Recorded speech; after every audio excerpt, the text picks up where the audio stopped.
Geopolitik luar negeri Indonesia harus ditingkatkan lebih tinggi lagi jika ingin menjadi negara global player.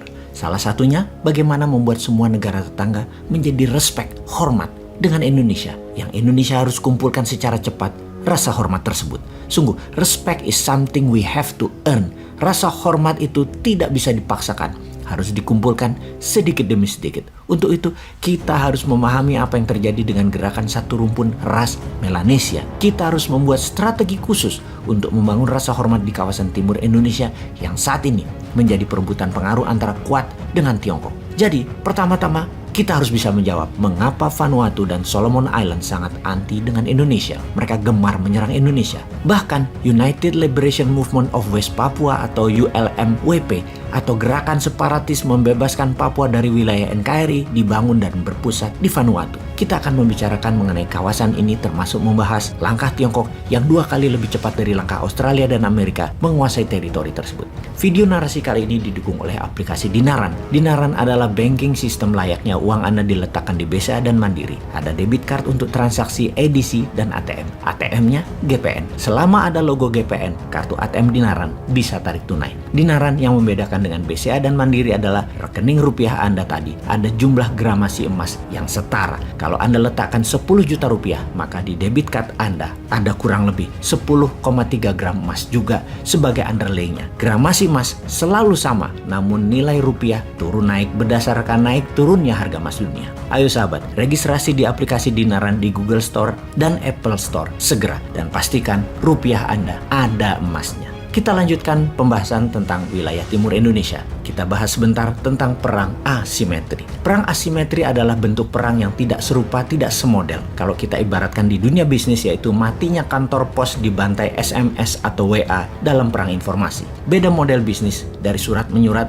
ke SMS dan WA, namun tetap mati itu kantor pos. Jadi di dalam asymmetric war, di mana musuh menggunakan kekuatan hard power militer yang menggunakan senjata, dilawan tidak perlu dijawab dengan senjata secara frontal, namun bisa melawan dengan bentuk lain, yaitu perang diplomasi atau perang pengaruh politik ditambah dengan perang ekonomi misalnya. Kembali ke Papua. Saat ini ada OPM atau ULMWP, sebuah organisasi yang ingin Papua lepas dari Indonesia. ULMWP tidak perang senjata tapi membangun diplomasi ke Eropa dan Afrika, juga ke kawasan Melanesia. Baiklah, kita rinci sedikit tentang ras Melanesia. Ada 5 provinsi saudara kita di Indonesia yang rasnya Melanesia, seperti NTB, NTT, Flores, Maluku, Papua, di mana ras Melanesia tadi sama dengan penduduk di wilayah Papua Nugini, Fiji, Vanuatu, Nauru, Kepulauan Solomon, dan lain sebagainya. ULMWP, United Liberation Movement of West Papua, ini mepet secara kultural, ras, dan diplomasi ke negara-negara Melanesia di Pasifik Selatan. Secara pribadi, Boswen ini cukup tahu wilayah tersebut semua karena lama beredar di sana atas nama informasi pertahanan.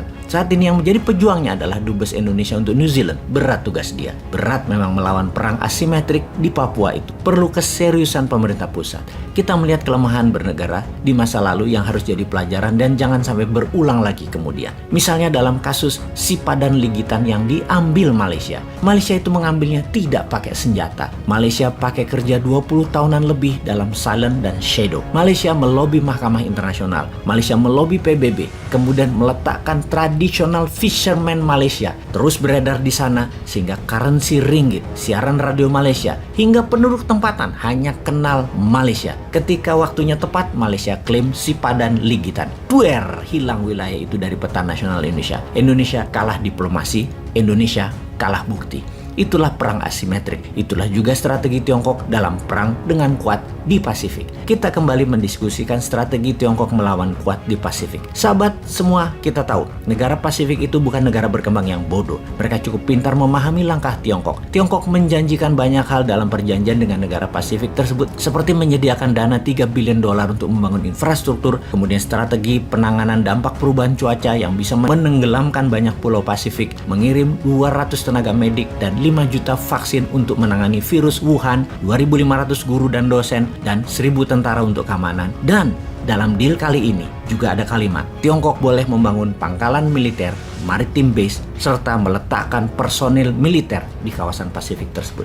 Wang Yi yang berada di Kepulauan Pasifik selama beberapa hari mengadakan kunjungan ke 7 negara Pasifik dan 3 virtual meeting dengan 3 negara lainnya. Pusat pergerakan ini semua ada di Solomon Island dan berakhir di Fiji, di mana Wang Yi memberikan pernyataan persnya akan rencana kerja dengan 10 negara Pasifik dengan Tiongkok di Fiji tersebut. Kegiatan Tiongkok di Pasifik ini menampar keras Perdana Menteri Australia yang baru, Anthony Albanese, karena semua ini terjadi di halaman belakang Australia, sehingga membuat kuat jaga-jaga dan Canberra buru-buru juga mengirim Menteri Luar Negeri Australia ke Fiji di saat yang sama. Agaknya memang langkah Tiongkok ini bikin panik kuat dan pastinya bikin panik Australia yang kehilangan pengaruhnya di negara-negara Pasifik tersebut. Ada yang menarik di antara negara yang sedang digarap Tiongkok.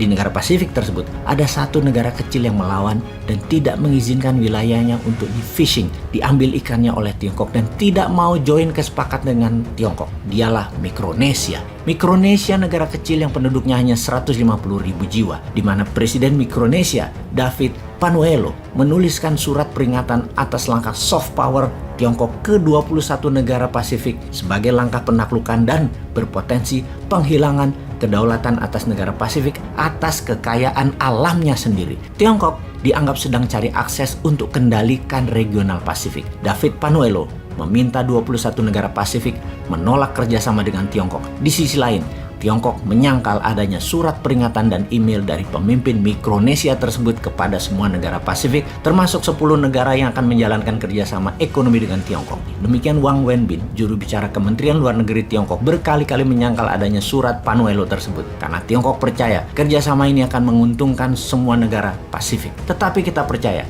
negara Pasifik itu juga tahu apa yang terbaik untuk negaranya masing-masing, apa yang jadi nation interest negara tersebut untuk berkembang maju tanpa terjebak pinjaman Tiongkok. Bisa kok membangun negara masing-masing tanpa hutang. Mudah-mudahan hasil akhirnya Wang Yi, sang Menteri Luar Negeri Tiongkok, membawa tangan kosong ketika balik ke kampung mereka, ke Tiongkok.